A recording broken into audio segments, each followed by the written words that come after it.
Bonsoir Julien de Normandie. Bonsoir. Avec le Premier ministre, vous avez de nouveau constaté les dégâts dans la vallée du Rhône, en Ardèche et dans la Drôme, je le disais. Ce sont des territoires qui ont subi les plus gros dégâts.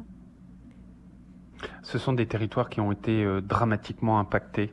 Ce sont des champs entiers d'arbres fruitiers. Vous savez, ces beaux abricots d'Ardèche, de la Drôme, ces cerisiers d'Ardèche et de la Drôme qui ont été totalement ravagés. C'est parfois 100% de la production Mhm. qui est aujourd'hui à terre, avec évidemment un désarroi, avec évidemment aussi des nuits entières passées par ces agriculteurs à combattre le froid, à combattre le gel, mais malheureusement cela n'a pas suffi parce que l'épisode climatique qu'on a vécu dans ces territoires, mais plus largement, et c'est ça qui est encore plus dramatique, c'est que ça concerne énormément de régions dans notre pays.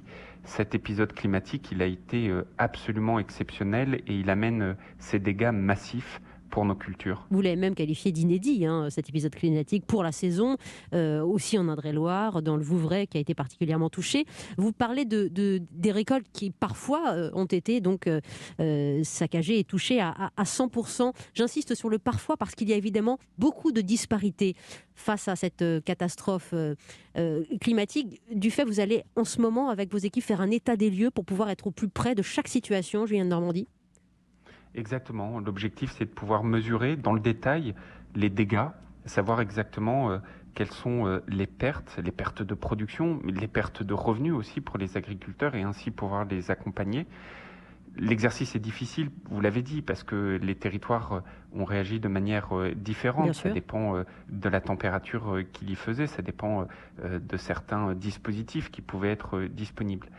Mais la vérité également est que dans les prochaines heures, dans les prochains jours, un nouvel épisode de froid nous menace. On estime que lundi, dans la nuit de lundi à mardi de la semaine prochaine, ou peut-être juste après, Mhm. il y aura un nouvel épisode qui viendra là aussi mettre à rude épreuve les cultures qui ont su résister, nos agriculteurs qui vont devoir à nouveau se battre par beaucoup de dispositifs. Et donc l'ampleur des dégâts, on ne pourra le connaître exactement que dans les prochains jours, à l'issue de cette évaluation, mais aussi à l'issue, malheureusement, de cet nouvel épisode climatique probable qui nous menace. Et puis c'est triste de les voir combattre avec des dispositifs qui, face à la nature, n'ont pas réussi à combattre ce gel. Les bougies à base de paraffine, on a vu ces centaines de bougies par hectare, l'aspersion d'eau pour figer la glace, cela n'a pas fonctionné.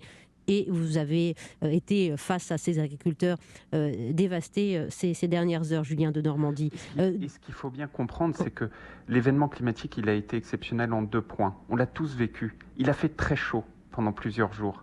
Quand il fait très chaud, la plante se développe. Vous avez le bourgeon, puis la fleur, puis le début des fruits. Les abricots, aujourd'hui, ils sont déjà sous la forme de petits fruits. Et là, c'est le moment le plus fragile pour la plante. Et c'est à ce moment-là que les températures ont chuté du jour au lendemain, parfois avec une amplitude de 25 degrés, 30 degrés. Et c'est ça qui amène des dégâts considérables pour nos plantes. Et face à ce constat, que fait-on alors que beaucoup d'agriculteurs, ils ont témoigné ces dernières heures, ne sont pas assurés? Les assurances coûtent très cher. Ils attendent de fait une aide de l'État. Le dispositif de calamité agricole a été déclenché. Il est déplafonné aujourd'hui. C'est tout ce que vous pouvez faire aujourd'hui, Julien de Normandie, pour les agriculteurs sinistrés. Non, il faut absolument que le soutien il soit aussi exceptionnel que l'événement climatique ne l'a été. Mhm. Concrètement, ça veut dire que nous mobilisons les dispositifs de crise qui existent déjà, comme le dispositif des calamités agricoles qui vient par exemple soutenir les arbres fruitiers D'accord. lorsque ceux-ci n'étaient pas assurés, Oui.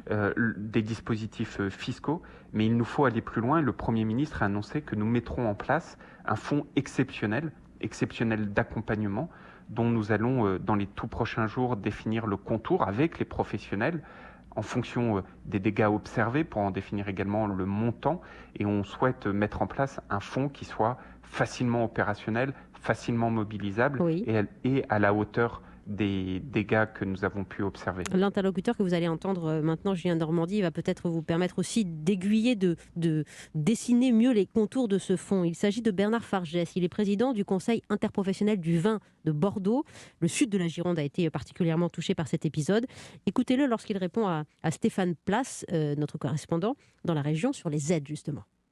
Annoncer des mesures d'urgence n'est pas le bon dispositif. Des raisins qui ont été brûlés aujourd'hui par le gel sont des raisins qui auront été récoltés dans quelques mois. Ce vin, il ne sera pas sur le marché dans 12 mois, 18 mois. Donc les soucis économiques liés au gel, ils sont décalés, ils sont dans 18 mois. Plutôt que des annonces rapides, on a besoin d'avoir un engagement de soutien au moment où il y aura la vraie difficulté et le manque de trésorerie et le manque de ces raisins et de ces vins qui ne seront pas vendus.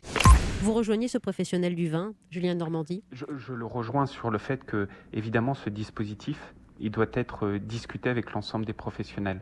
Et d'ailleurs, je vous l'annonce, dès lundi matin, une cellule de crise interministérielle se tiendra à mon ministère avec l'ensemble des professionnels des différentes filières, le vin, l'arboriculture, mais aussi les grandes cultures, ainsi que l'ensemble des parties aidantes, l'État évidemment, la mutualité sociale agricole, les banques, les assureurs, pour précisément, comme l'a dit ce reportage à l'instant, définir l'aide dans son contenu, dans son montant, mais aussi dans son calendrier.